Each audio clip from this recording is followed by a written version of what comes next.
औज़ुबिल्लाहिमिनश्शैतानिर्रजीम बिस्मिल्लाहिर्रहमानिर्रहीम। अस्सलामु अलैकुम। फोर्थ क्लास में आपकी टीचर मिस नाइला। उम्मीद है आप सब खैरियत से होंगे। इससे पहले टास्क नंबर 1 और 2 में उर्दू अलफ का काम किया था। आज हम उर्दू बे का काम करेंगे। बच्चों, आज हम जो काम करने जा रहे हैं, हमारा मौजू है इसम और उसकी अक़साम। इसम किसी शख्स, जानवर, जगह या चीज़ के नाम को इसम कहते हैं। मानी के लिहाज से इसम की 2 अक़साम हैं। इसमें मारफा, नंबर 2 इसमें नकरा।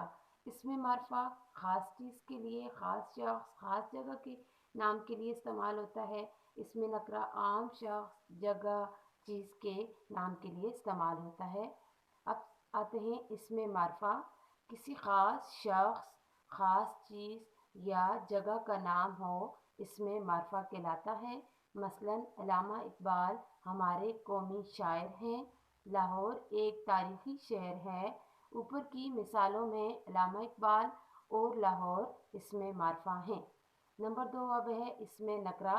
इसमें नकरा किसी आम शख्स, आम चीज़, आम जगह का नाम हो, इसमें नकरा कहलाता है। मसलन बच्चे मैदान में खेल रहे हैं, कलम से तख्ती लिखो।